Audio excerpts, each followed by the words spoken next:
Welcome to the Exit Rich podcast, where the leading authority on buying, selling, fixing, and growing companies, Michelle Seiler Tucker, is dedicated to helping you find the path to retire rich and move on to your next adventure by exiting your business for the desired dream price you deserve.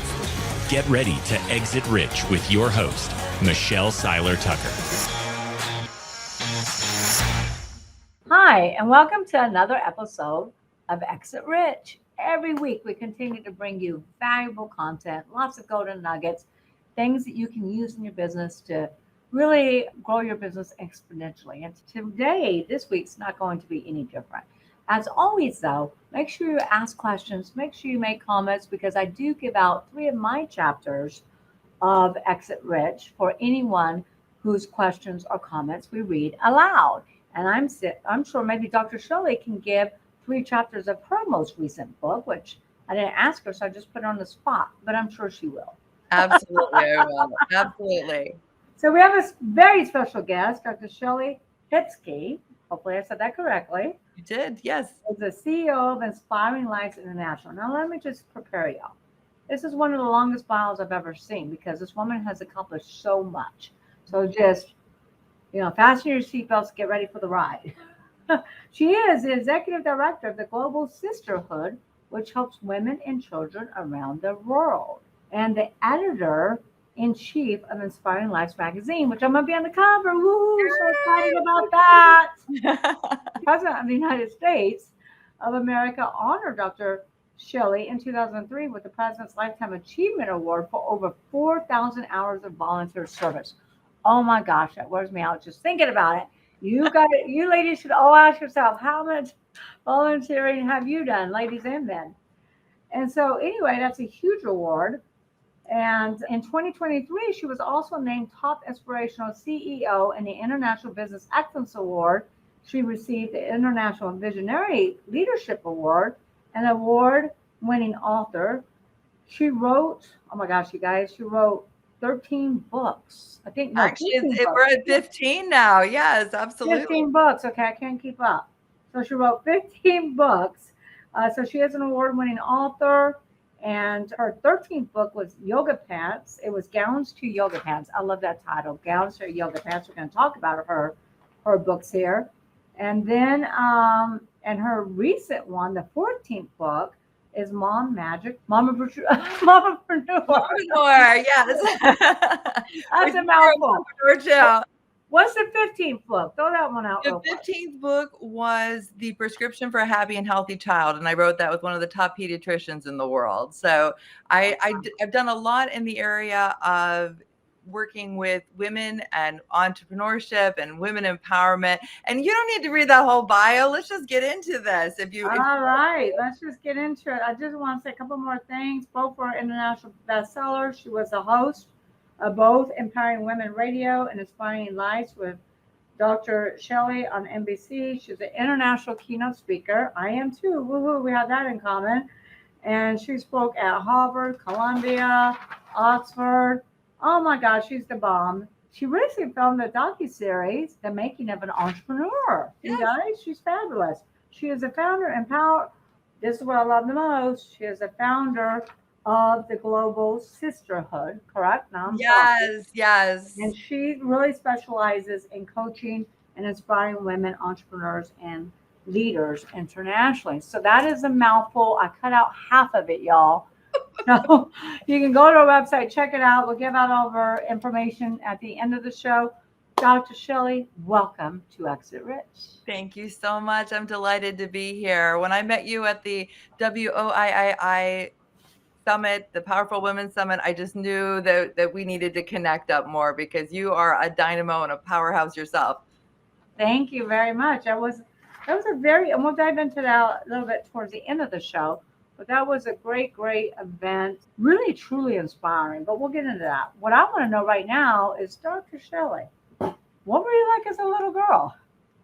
Oh my gosh, how young are we going back to?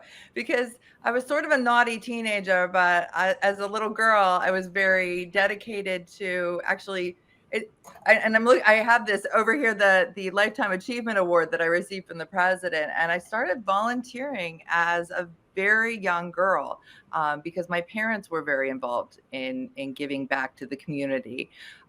So really, I've always just been like this kind of heart-centered kid. I loved my friends and my family, and I loved helping others. That's always been on my heart. Well, that's awesome. And you know what? It starts from the home, right? It does. And I absolutely do the same with my daughter as well. So, what's your story? You got a story there? We all have a story. You know, you help these inspiring women all over the world that have suffered horrible abuse, and children as well. Does Dr. Shellie have a story? Of course. Personally, my story or stories of helping others? Which one One would quick, no, your story real quick because we got a million questions and absolutely? the chat box is already lightening up. It's wonderful. I'm so glad about that. So I think that really one of my turning points was when I was 16 years old and I was actually raped by someone that I cared about. And I was told that it wasn't rape because I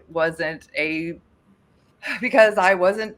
And I was told this by my friends, my friends that were girls. I was 16, and I was told that I wasn't tied down, so it wasn't rape. I wasn't, and they had all these things that would make it not be that type of a scenario. And they actually told me over French fries and a Diet Coke at the local burger joint that I wasn't, and that I needed to apologize to the person who had done this to me. You needed to apologize. I needed to apologize for. Are you kidding me? I know, right? And because I, in their mind, wasn't. And then I actually went back to this man for a year and dated him for a year, even though I had gone through so much trauma, which set me up for sort of a lifetime of repeating a negative pattern with men. So that to me was very impactful on being able to understand other women that have gone through different things, and maybe they've been perceived a certain way because of what they went through, or maybe they've had to deal with repercussions from, financial abuse, sexual abuse, emotional abuse, dealing with narcissists, all these types of people. I get it. So when they come in and we're working with them through the Global Sisterhood, we're helping them rise above their situation, or I'm working with them as a client, as a coaching situation when they've got these fabulous businesses and they're on the big screen and they're on magazine covers, but there's junk still left inside them. I can kind of relate, So Okay, so we'll dive in a little bit more on that because yes. And that's why you started the Global Women's Sisterhood, which we're going to talk more about later. Yes, I really want to dive into your entrepreneurial mindset. So, what moment in your life really led you to switch from being a professor who performed and volunteered to an award-winning entrepreneur? So there was really a moment when I met a woman who had an inspirational story, and I was talking to her, and we sort of got her story out of her, and I was emotional about it. She was emotional about it, and we went into writing this Common Threads trilogy, and we wrote a book, and it then forayed into a television show. Now, the reason that I became a businesswoman, Michelle, there's all of those like, oh crap moments, right? When you're an entrepreneur. And there was that moment when I was getting ready to film this in a beautiful multi-million-dollar NBC studios. I had the sponsorship lined up. I was ready to go. I had people coming in from all over the world to be on the television show.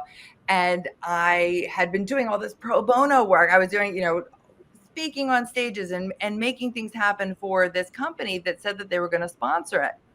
Well, wouldn't you know, a week before, I get a phone call from the company that promised they were sponsoring the television show. And they said, Dr. Shellie, I'm so sorry, but we're not sure that we're going to get our return on investment on this television show. So we are going to drop it. And this was after I had done all this work for free for them. So wow. I know. I was like, oh crap, because everybody was coming in. It was happening. I mean, the train had left the track, like the train had left the station. And I went to the competition bank because it was a bank that was going to be sponsoring it. I went to the competition bank. I sat down and I explained the story. And I said, I've got these people flying in from all over the world. I need to tell their stories because I knew that once those stories got out into the world, that there was going to be a huge impact. Mm-hmm. Mm-hmm. And what she said to me was, I think that you are now going to be a businesswoman. And I was like, what? Because I was a professor in my head.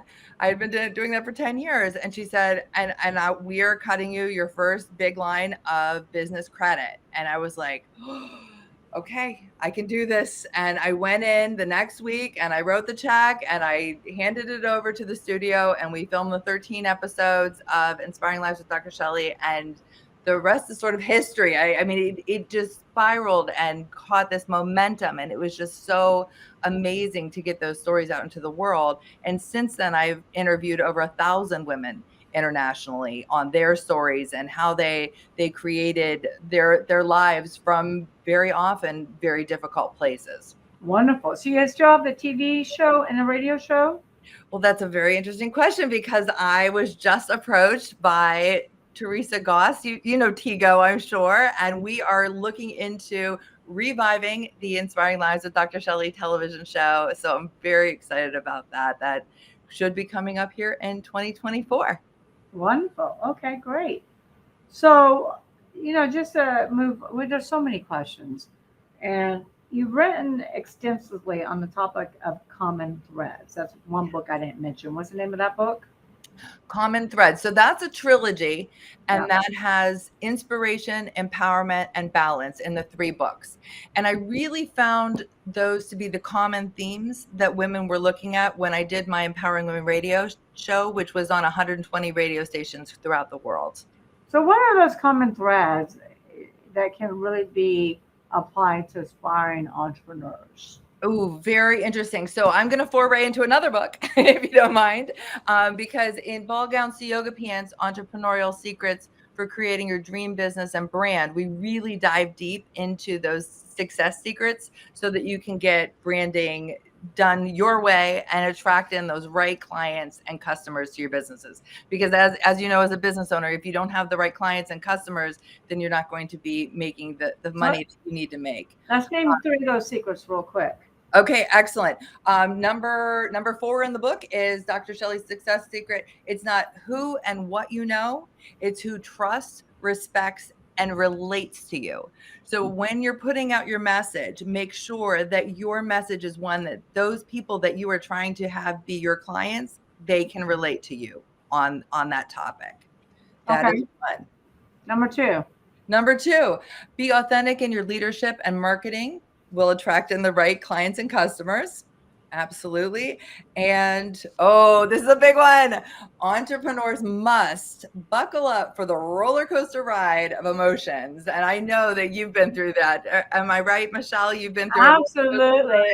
And that's my favorite one. So if I can have my team put that one in the comments. Say that one more time, Shellie. Absolutely. Comments. Entrepreneurs must be prepared to buckle up for the roller coaster ride of emotions. Yeah, totally. 1,000%. Look, if you're weak and you don't like roller coasters, entrepreneurship might not be for you. Absolutely. I will tell you, I educate my clients all the time because we do M&A. We specialize in buying, selling, fixing, growing companies. And I always tell my clients, don't worry about that roller coaster ride with the buyers because it's going to be up and down. You think you got a deal, you don't have a deal. We're going to put Humpty Dumpty back together again and make something happen here. And it is a roller coaster ride. So you really got to toughen up, buckle up, and realize it's not definite. It's, just because somebody says no, or just like your deal falls apart, you're able to find somebody else. When one door shuts, another one opens, right? Absolutely. And it turned out that door shutting opened up a whole world of entrepreneurship for me. I wasn't thinking I could or would or should do that at that point in my life. I had a cushy job at a university. I was doing great and I love my students. But by having that door shut on my face and it felt like a slam, it really entered in this whole new season of my life where I took control and I was able to go out there and make it happen for myself and for those that I serve. That brings me to a really profound question that everyone, not just entrepreneurs, everyone, not just women, men too, should always ask themselves, why is this happening for me and not to me? Because Yes. everybody asks, and this came from Tony Robbins, but everybody always asks, why is this happening to me? Why is it happening to me? And then you're in the victim state, you're in the victim mentality. When really what you should be asking is, why is this happening for me? Yes. What's the next door that's going to open? What opportunities can come out of this? When one door shuts, another door always opens. So I encourage everybody to always ask, it's not happening to you, ask why is it happening for you? Absolutely. And so we got some questions already coming up here. Oh, I see them. They're coming in. These are great questions. So we got Emily. Emily says, can you tell us about a mentor who had a significant impact on your career? Oh, I think you named one already. Yes, Clarell, and actually, strangely enough, both of them are up in heaven right now. Clarell and the other one that I want to mention, who was Dr. Jim Henderson, and he was the dean at the school that I was at when I was an undergrad, and I went through a really difficult time in my life, and he picked up that phone. He didn't really know me that well at that time, but he knew that I was a leader at heart. And he said, put everything in a U-Haul, get back here to Pittsburgh. We'll worry about the job and the schooling when you get here. And he actually helped me to create a position for myself here in Pittsburgh when I needed to get away. There seems to be a common thread too, Michelle, with women having to pivot. And men, I think entrepreneurs, we have to pivot. We have to look and see, okay, what could I do next that is a little different than this, that is going to get even better results, right? And I think that Dr. Jim really was that person that was able to tell me that, it's okay, we'll figure it out. And those type of mentors that are everything is figure outable, that's fabulous. When you find those, stick with them because they're going to take you far. Absolutely. And it's, what, I always say when the teacher is ready, when the student is ready, not the teacher, but in your case, when the teacher is ready. Exactly. Appears, when the student is ready, the teacher appears. So that's very important. And yes, pivoting is the name of the game. It is. You can't keep doing things the same way you've always done them and continue to get the same results. And everybody had to pivot during COVID, right? I mean, everyone. And so you men listening to this, when we're just talking women, there's a lot of lessons in here for you. There's a lot of golden nuggets for you too, because a lot of the lessons and the golden nuggets are really universal, right? Absolutely. I mean, there are some specific to women, but they're really universal. So Steph asked, your work includes promoting positivity and inspiration. How can entrepreneurs maintain a positive mindset, motivation during tough times or failures in their business ventures? When those tough times happen, and they will, it's just inevitable. You need to seek out support from other like-minded, heart-centered entrepreneurs, people that get you, people who understand you. I think that often when we go into sort of a panic mode about it, we will sometimes talk to that person that doesn't understand entrepreneurship at all. And that can be a wrong move, just because sometimes if they don't get it, if they don't understand that roller coaster we were talking about, sometimes they'll just say, oh, that's it, quit, go back to a regular job and put on those blinders and go back to not owning a business and not being the one where the buck stops. But if you talk to other people who are like-minded entrepreneurs, Michelle, myself, you get a mentor, get a coach, someone like that. I think that can be a really good way to bounce ideas off of a person who understands the world of entrepreneurship and then get back into the game and pivot if you need to. Yeah. And do your due diligence, because look, I've been to a lot of speaking events and yes, I've hired some that, I'm great. And everybody says this about me. We're in an event. Of course, they're going to say nice things about you at the event, but I didn't really follow up. I didn't check social media. I didn't do my due diligence. And one of them I hired, I wasted $250,000. Ooh, So just because they're on stage, just because they have a platform doesn't make it so. You want to do your sure. due diligence, and you want to make sure that you hire somebody, kind of in your specific industry or maybe another industry that you're trying to emulate, but check out their references, check out their work, really do your due diligence before you pay, and then try to have a paid for performance program as well. I totally agree. I totally agree. It's all about finding the right person for you, so that you can work with them. I run my Empower You Masterclass, and I've done that for years. And I absolutely love forming these cohorts of women business owners to rise up together and to address some of those very real questions and problems we have. So Tanya says, hello, beautiful women. Hi, Tanya. All right. Let's see. Maybe I add. In your experience, what are the most important skills or qualities that entrepreneur business leaders should possess? Okay, I would say that they need to be flexible, because there will be changes to the economic landscape, to where you're going with the world. So you need to definitely be flexible. I think you need to be honest with those who are your constituents and also yourself. I think sometimes we can be on all these I've been on 65 magazine covers and stuff like that. You can get into this inflated ego, and you really have to be honest with yourself. Who are you really? Like you said, people are on stage and everybody's tooting their horn and they're tooting their own horn, but you really have to be honest with where you are and who you are and what's happening really with the bottom line with your business.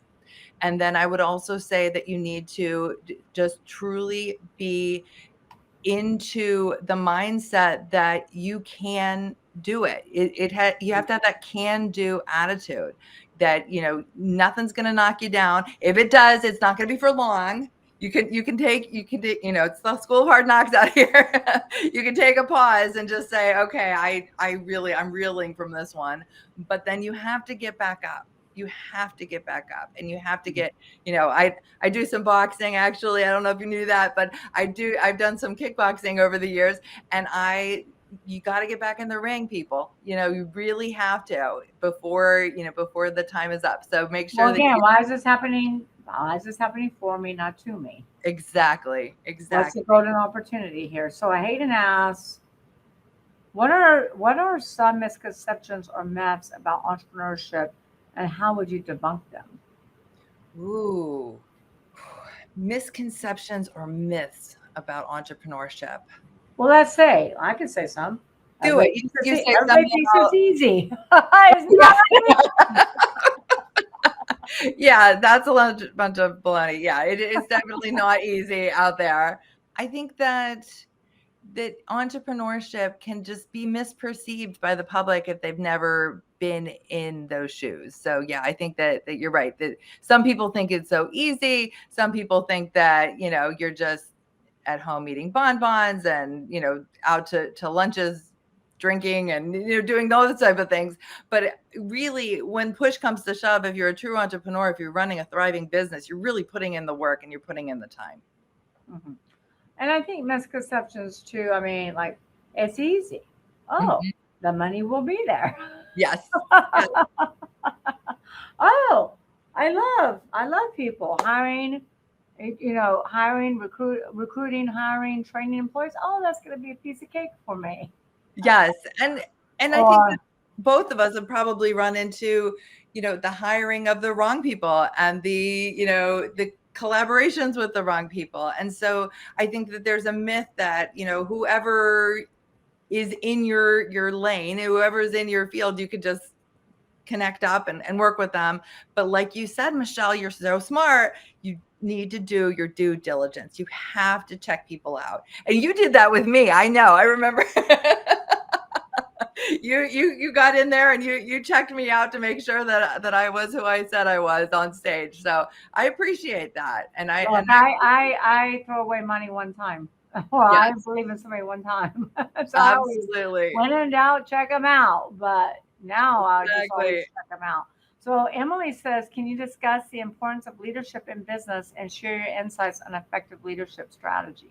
Interesting. So I was a tenured professor for a decade with PhD students in instructional management and leadership.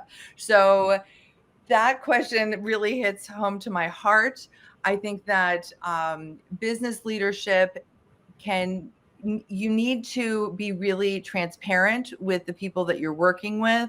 I think that strategies for that is that you don't want to manage, you want to lead. And some people think, well, I always wanted to be a manager. But if you are a manager, then you're not necessarily a leader. They're not They're similar. not the same. They're not the same. Exactly. So if you are leading with the right heart in the matter. You are leading towards the future, the goals, the mission, the vision of the company, and you're making it so that there's true ownership of that mission and vision by those people that you are leading. So it's not just a one woman show. A lot of us, Michelle and myself and some of the other women and other male leaders that are always on the stages and on the front of magazines and those type of things, it can become like it's just a one person show, right, Michelle? But you have other people that are part of your team. I saw one of them today, and I've spoken with Lauren, and I know a lot of your team, because if you don't have that team and they don't have buy-in, then you're not really leading from a higher level perspective. Yeah, and that kind of goes back to, the misconception of entrepreneurship. You got the solopreneurs, right? And let me tell you something, they work really, really hard. They're good at their craft. The only problem is they don't really have a business, they have a job, because if they're not working, most of them, they're not getting paid. Right. And at the end of the day, they won't be able to exit rich in most cases. And so you really want to build that company, exit rich. And I gave you a whole bunch of them. I know, my board loves them. But I gave them to your board. But exit rich, this is all about taking your great core competencies and really turning it into a business, taking that solopreneurship and turning it into where you are a true an entrepreneur, and you really you create a business that works for you rather than you working for it. So you actually do have a company that you can exit rich one day. And then the other huge misconception I was thinking about earlier is, you have more time when you're an entrepreneur. You can go to your kids' gymnastics, you can go to your ballet, you can go to your soccer games. You do if you create that business and you create that team, and the company's working for you rather than you working for it. So there's a lot of things there. You have to build infrastructure, I think, and a foundation. You build an infrastructure, and that's what and I'm not here to plug Exit Rich. I am giving away 3 chapters, but Exit Rich is all about building that foundation. If you don't build a foundation, when you build a house, the house is going to crumble around you and fall on your head. We don't want that. We definitely help us with businesses. So Beth Shar says, you mean it isn't. So I'm not sure what the clarification is there, Beth, but I really want to be clear with you. So clarify that comment, please. And let's see, we've got all kinds of questions. I know Beth. I know Beth, and I know what she's saying. And she says, you mean it isn't? And she means when we both said it isn't easy, and she said, darn winky face. So she okay, Beth, we're good. So it is not easy, Beth. Absolutely. You here. So Kaylee says, leadership is a crucial aspect of entrepreneurship. What advice do you have for emerging leaders and teams of building effective teams and fostering a positive workplace culture? Ooh, I love that one. I think that building relationships with the people that work with us and under us and beside us is so important, and creating a culture, creating a community that is very based in, like I said, the mission and vision is very important. I've done everything from team building during mountain climbing to team building, at, restaurants, having a glass of wine to team building at the fashion show that we did here in Pittsburgh. I think that it's very important that you create a true culture, and whatever that looks like is going to be different for whatever business you're running. I tend to have different teams of women here that like to do different things together to bond. And I think that that's very important to create that culture and community. Well, it is, because a culture can make or break a company. Absolutely. So it is one of the most important things. So when you're recruiting and hiring, you want to check out their ideal culture and what culture means to them. Also, an entrepreneur is not always the best manager and not always the best leader, you know. And so I always say what makes a good leader is being a good follower, Yes. because you can't really lead anyone unless you follow. Exactly. And you know what? The other thing is that one of the books that I wrote back when I was a doctoral professor was Mentoring Magic, Pick the Card to Your Success. And someone brought up mentoring. And I think that it is so important that when you're mentoring or you're in a mentoring relationship, that is a reciprocal relationship, that both parties, whether the person be the older person in the mentorship or they are the more experienced person, that they're getting something out of it too. So keep it reciprocal, people. When you're entering into a mentorship agreement, make sure that it's not just all about you or all about that person. You can all learn and grow from each other. 1,000%. I mean, I have my Exit Rich coaching program, and my clients learn a lot about how to build a sustainable, scalable, and sellable business. But I also learn from them. And Yes. same thing with podcast guests. It's mutually beneficial. So Donna, I don't know if you know Donna here, but it says, "Hi Of everyone, course. greetings from the UK." Hi Donna. My small business has totally been officially registered as a community interest company. What advice do you have regarding how to hire staff? So I think that Donna's referring to, in the UK, I think that's how they refer to nonprofits and charitable works. I know that Donna Pace does a lot of work in the area of working with people who have gone through domestic violence situations.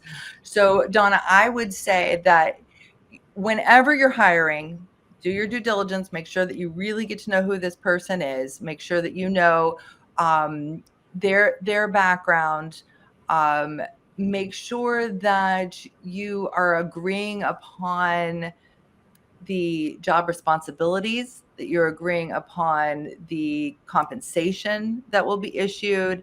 And particularly with nonprofits, a lot of that comes down to volunteers. So make sure that you have a strong army of volunteers there for your working with the women that have suffered and survived domestic violence, so that you can really support them and lift them up. Yeah, and congratulations, Donna. Yes, absolutely. Congratulations, Donna. I'm so proud of you.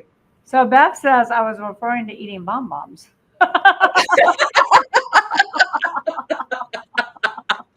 Oh, I'm gonna have to get Beth some bonbons now. Oh my gosh, I'm getting lost in my questions. Okay, here we go. Hayden, and we're only going to have time for a few more questions, but get them in here. Many entrepreneurs face challenges and setbacks. Can you share a personal or professional obstacle you've encountered and how you overcame it? Well, I think you shared one of the biggest ones earlier. I did share a big Most one. people would be dead in their tracks and give up and, go eat bonbons for a year. I don't know. Cocktails there too. I think it's gonna be ball gowns to yoga pants and bonbons now from now on. So I've gone through a lot of different obstacles, and in my personal and my professional life. I have gone through more than one divorce, unfortunately, and that was very jarring to myself, to my children, and you have to start all over again, and it's a blow to the ego and the self-esteem, and it's it's very often difficult to be, I'm running a business, I'm running a nonprofit, I'm running my home with my 2 kids. I'm in the sandwich generation, so I'm taking care of my 2 parents as well. So it's like there's so much that you're The sandwich generation. I like that comment. Yes, it really is. I mean, we are sandwiched in between these 2 generations, and we're the ones that are relied on to help with both generations. Yeah. So there's been a lot of obstacles that have happened in my life. But you know what? I just have to brush myself up and wipe away the tears and get back in the game and continue to help the women of the world like I have been for Why years. is this happening for you? Exactly. For you. It is for me. So Tanya says, can you speak about the best way to become the go-to or the expert in your field? Oh, I love that question. And Michelle's the go-to expert in so many things in business, mergers and acquisitions and selling businesses. And I'm very much the global empowerment coach and the women empowerment guru, however you want to call it.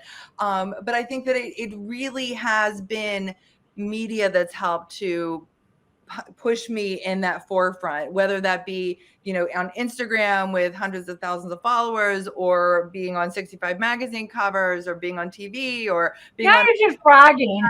Yeah, I was going to brag about you being on amazing podcasts like Exit Rich. But all those things are things that contribute to having people that are my ideal clients and customers say, oh, she's the go-to one. If I need to pick myself back up again and get re-empowered and get inspiration, empowerment, I'm going to go to her. If I'm going to sell my business, I'm going to the Extra Rich lady, Michelle. So, I don't know where you're starting from, Tanya. It's not always easy to get 65 covers and, speak at all these stages, but it depends, if you're just starting out. And again, can you shed some light, Doc, on where she's starting out? Do you know her personally? I actually know, I know Tanya. Yes, Yeah, I know Tanya. It's Tanya. Where's she starting out from? So she is a trauma coach, and she's a wonderful one. She's worked with a lot of women that I know through my coaching. She is beginning to, she's getting into the media, doing those type of things, and she really truly is becoming the go-to expert in her field. I think that she just wants more golden nuggets from us, Michelle, on those ways that she can just elevate who she is to the public eye. I know that she's been on a few covers. I know that she's doing podcasts. I know that she's leading retreats. So do you have any ideas for her, Michelle, as an expert yourself? Yeah, number one, I'm not in your space, so can you give testimonials? Yeah, she can.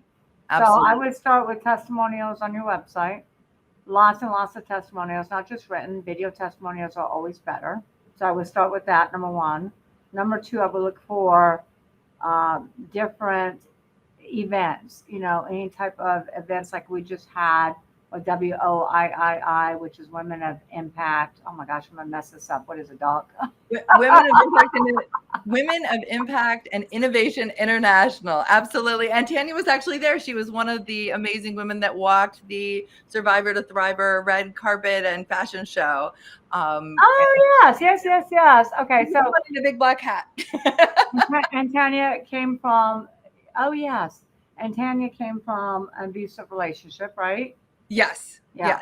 Yes. So I would just get my story out as many places as I can. I would attend as many events as you can, ask to speak, ask to get other podcasts that deal with these, with trauma, that deal with abuse, to deal with, I mean, my gosh, this rape, what a horrible story, Doc, that you went through.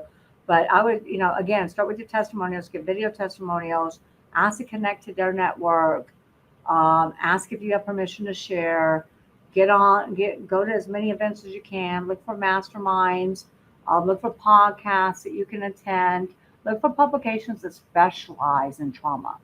Yes, absolutely.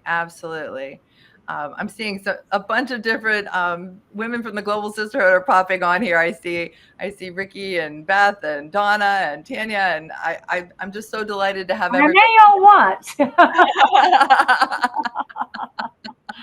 All right, so we gotta move this on. And ask, as an author, what are some of the key lessons or takeaways from your books that you believe every entrepreneur should be aware of? Oh, that's a great question. Let me look back. Oh, okay. So here's one. Armed with your dream team, you can make it happen. So I think that it's very important to surround yourself with the right people, get the right team going, whether that be your support staff, the person that helps you with the technology, or it is the people that, do help you put on the big events, or however your entrepreneurship venture is set up. You need those right people. You need the right people to have buy into your business and to get it out there, spread the good word, and to work with you personally and professionally. Yeah, and I go back to Tanya's question earlier. Yes. Um, I would try to align myself with social media groups Yes. that, are, I don't want to say focus on trauma because I don't want anybody to focus on trauma, but those social media platforms where they talk about trauma and they support other ones. I mean, there's so many out there. I'm a recent widower, and so there's lots of support groups for me. So I would look for all those different types of support groups that you could align yourself with and start your own blog, start your own support group if you haven't already. Again, I don't know all the background here, but I would definitely do that as well. Agreed. Absolutely. So let's see, we already did it. Let's see, we have Kaylee here. Beth says yes. Kaylee says, and I think all these ladies already have my book. Many of them do.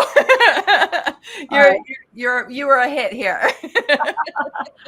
So Katie says networking is often emphasized in the business world. What tips do you have for entrepreneurs looking to expand a professional network and make meaningful connections?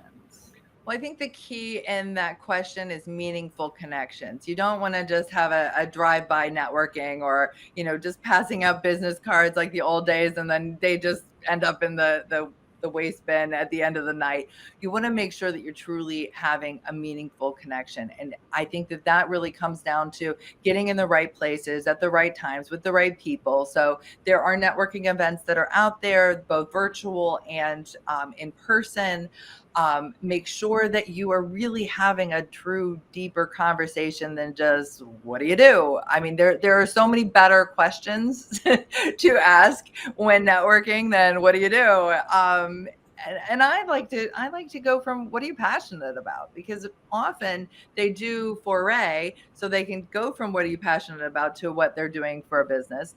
But I think that it's important to really tap into what's meaningful to that person, because if you're not hitting their hearts with what's important to them, then you're not really going to have a connection, and you're not going to really have follow-up. Oh, follow-up. That's huge too. To make a true meaningful connection, make sure you're following up. Don't just have it be, okay, hi, my name is so-and-so, and you're doing your elevator pitch, and then they're doing it back to you. You're exchanging information, and then you're leaving. Make sure you make that connection, follow up and follow through. Set up a lunch, set up a Zoom conversation so that you can really get to know that person on a deeper level. Yep, and I would advise all of y'all to go watch one of my podcasts with Dr. Ivan Meisner, Yes. who owns BNI, and it's the largest worldwide networking group and has been for decades. And so he has all those networking tips. Everything you said was accurate. I never lead with an elevator speech. I always lead with, hey, what impact are you making on the world? Or what are you passionate about? Or what brings you here to this event? And it's the same thing I do with my clients. I never start off as pitching them. I start off, how can we be of value to you? Absolutely. What can we do for you? And everybody wants to just jam it down your throat what their elevator speech is and what they do. And people stop listening about that because everybody's tuned into the same channel. What's in it for me? Mm-hmm. Always. Yes, definitely. All right. So I'm scrolling down, see if we got anything else here. And Ricky, Tanya. Wait, what's Ricky? Oh, Ricky's talking about Tanya. No. Oh, she says AV. Wait, So Yeah, so Ricky does audio visuals, and I knew Ricky at the event. I love her. yes, I love Ricky. Ricky's Ricky been says, working. what music do you want when you speak on stage? Yay! Intro them for your ex. I'm like, I have no idea. I didn't think about that. I wanted to say Another One Bites the Dust. Oh But no! yeah, I love Ricky. She's Yeah. a fantastic. She's actually doing her company now is set up to help raise up nonprofits through audio visuals. So to really cut some of those costs, because as you know, putting on those huge scale events can get very pricey for everybody involved. So Yeah. she's doing a good service that way. And one thing we haven't talked about yet, and Tanya, I think this will be helpful for you, is AI. Yes. And you can connect with so many different groups, Tanya, so many different events. You can, really pinpoint those groups, networking events, etc., blogs, groups, all the things that are in your wheelhouse so much easier than doing it the old-fashioned way. So if you ladies are not using AI and incorporating it into your business some way, somehow, then you're really going to be left behind. And so that should be at the forefront of everybody's minds in this conversation. In fact, I just hired a company and we just started our own AI platform, or we are starting our own AI platform with a proprietary software component. So I encourage all ladies to really learn about AI. There is an AI podcast that I did. I can't remember the name of it. But if my team is listening, you know the name of that AI podcast and who the speaker was, let's put that in the chat group. But we really haven't talked about business technology. It's so much easier to reach groups, to reach organizations, to get your brand out there more so than it ever was before. And I see Beth is saying AI in what way? Social media or something else? Do you have suggestions of how business owners can use AI? Yeah, 1,000%. So you don't have to go do your research anymore. Do some training. I really want you to listen to this podcast, but do some learning, do some training, because you got to be careful with Chat GPT. There's another one I heard about yesterday. We're developing our own AI, but you don't have to write your own blogs. Put your messages in there to AI. It will help you exponentially grow things. You can grow your network.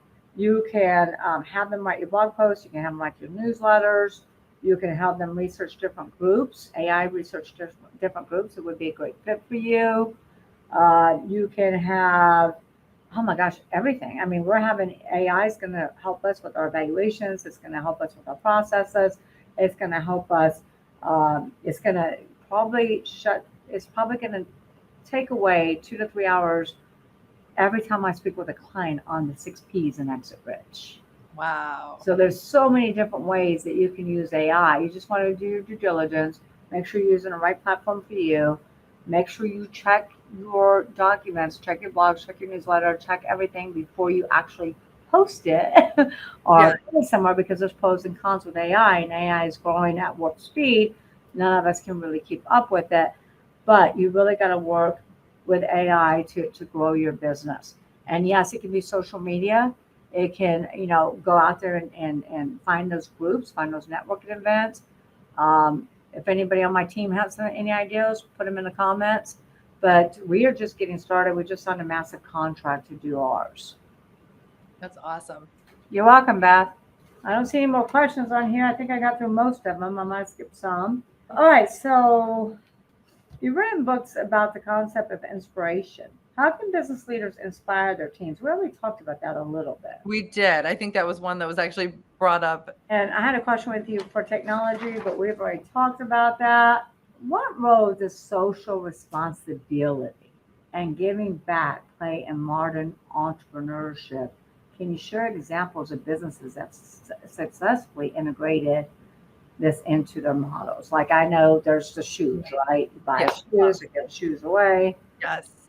Yes, absolutely. I think it's everything. I think that when it comes to working with different businesses, if people are looking at 2 competitors, they're going to go with almost every single time the one that's actually giving back to a percentage of the profits of the proceeds to a charity that they also believe and support. And that's been seen time and time again in the research. I personally have been running the Global Sisterhood for a decade, and we have poured into women from our school in Tanzania who are running a whole school for entrepreneurs, in Africa, to right here in Pittsburgh, Pennsylvania with Treasure House Fashions, wherein they are helping 60 women's charities, tens of thousands of women every year, to get back on their feet after they've gone through domestic violence or homelessness.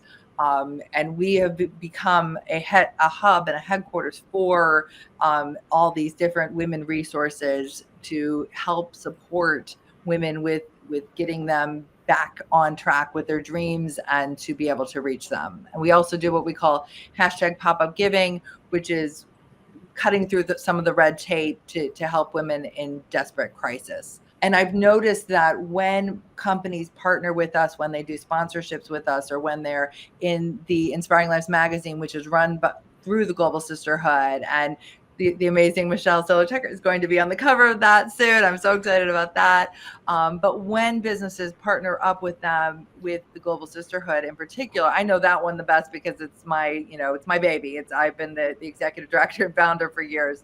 But when they partner up with us, there's a respect component there from the people that are looking at utilizing their business. They say, oh, well, this person doesn't just care about themselves, their business, their own bank account, but they're also pouring into someone that has less than, someone that needs this desperately. And so I think that it can have a profound effect on the perception of a business when they're having some social responsibility. And I think it can just be a really wonderful component to your overall strategy and mission and business plan. Yes, because a lot of, people think, well, consumers don't really care. Consumers just want the best quality for the cheapest price. And they want it now. Go to Amazon. But no, but at any rate, that's what they want. But there's a lot of consumers that really care about the story. Yes. What's the story? Absolutely. Absolutely. And that's why my tagline for years, when I had my television show and every other time, I always say at the end of every show, inspiration is just a story away. And I really believe that. I think it's through the stories that our hearts are touched. And very often when you have a business, you need to touch their hearts to get into their wallets so that you can. Well, you do. And, I will spend more money to do business with a company that has a story. Yes. That has a charity, that has a mission, that has something that's bigger than themselves. Yes. And I think that's what's so important. I mean, I donated to your fund, Yes. Global Sisterhood, because I was inspired by the story. I was inspired by the women who've been horribly abused, that were walking down the red carpet. They looked beautiful in their gowns and their makeovers. And then they carried a picture, and I have goosebumps talking about it, but they carried a picture of what they look like. Yes. And some of them were pretty terrifying that somebody had to go through that. Yes. But they blossomed into this beautiful butterfly and walked down this red carpet. And a lot of this is because of you, Shellie, and because of your board, who I all met, who are fabulous, fabulous ladies. They all took me in on the pirate boat.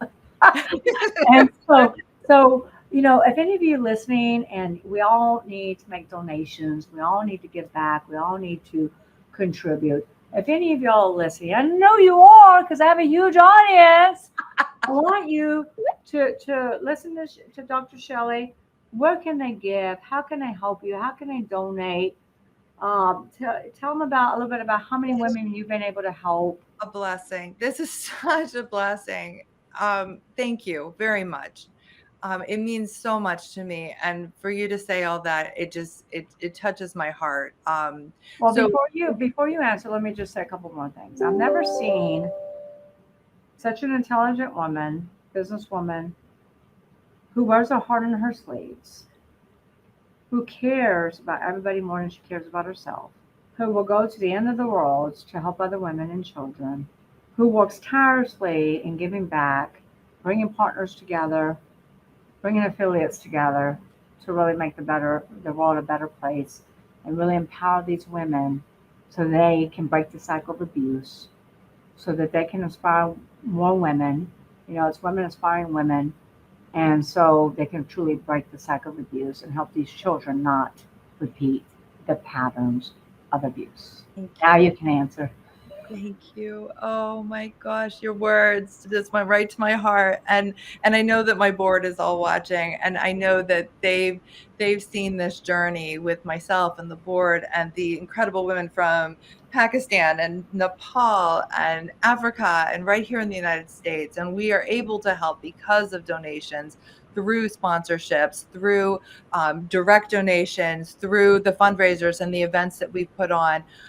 So if they can go to globalsisterhoodonline.org, they can not only read the stories, but they can also donate. And we would be eternally thankful. So thankful. And my team can put that in the comments. Repeat that one more time, please, so we can get in the comments. It is Global Sisterhood online.org, and we are a 501c3 organization. We will get you out your tax donation letter for you or for your business saying that you donated to this amazing cause to help women and children around the world. So thank you, Michelle.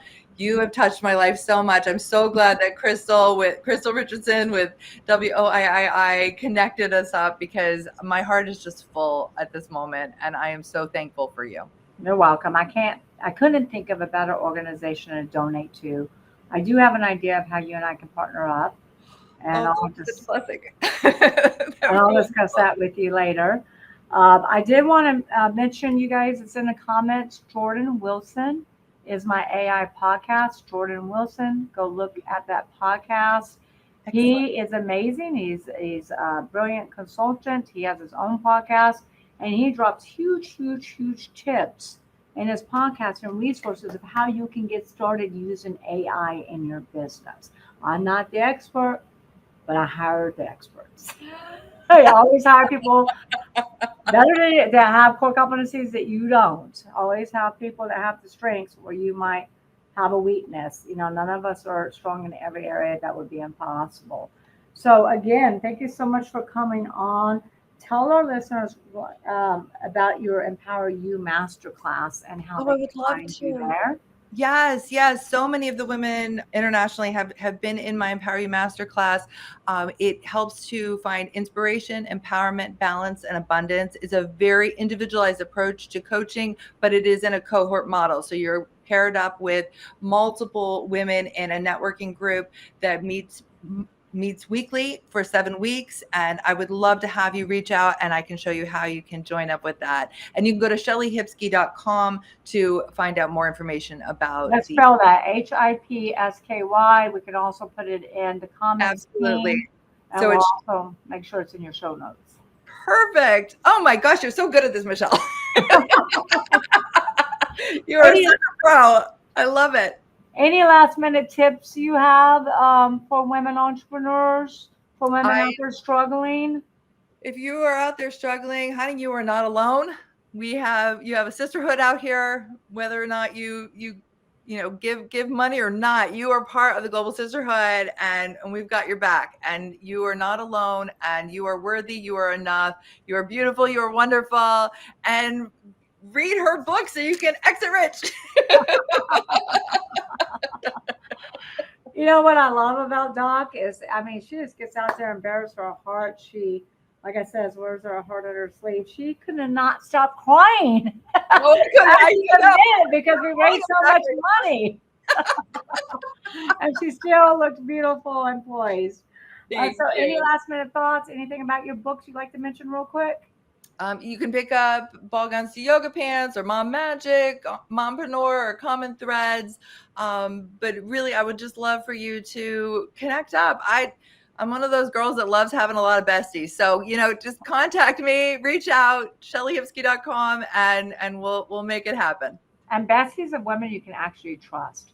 So many of these beautiful women from the Global Sisterhood, especially on the board, these are real women that you can trust, that have your back. I witnessed that firsthand there. Beautiful. So thank you so much, Doc. You've been a great guest, a fabulous guest. We're so happy to have you. Your board is still commenting. Beth, thank you both for guidance and positive feedback. You're welcome, Beth. I think we're going to have Dr. Shellie back on. I'd love so that. thank you so much. You've been a wealth of information. And thank you to our listeners. Thank you to our Exit Rich fans. Thank you so much. This has been a brilliant episode because we're not just talking about business. We're talking about impact. What impact do you have on the world? How can we help these women, these neglected women, abused women? I call them neglected too. Neglected, abused women, neglected and abused children, even men. There might be some men listening. Yes. Men are abused too. You're not left out of this scenario. But I encourage everyone to go donate. I encourage everyone to look up Dr. Shellie, get her books, join her masterclass. And most importantly, I know you got information. I know you got benefits out of this. Please share it with your network. If you know somebody that's struggling from domestic violence, please share it. Please get this message out. Share it on social media. Share it within your group. And please get the word out. And there is help. There absolutely is help. There's brilliant, beautiful women like Dr. Shellie who's making the change, making a huge, significant impact on the world. Thank you again for joining another episode of Exit Rich. Make sure you subscribe to Exit Rich and make sure you share this with your network. Thank you. Until next Wednesday.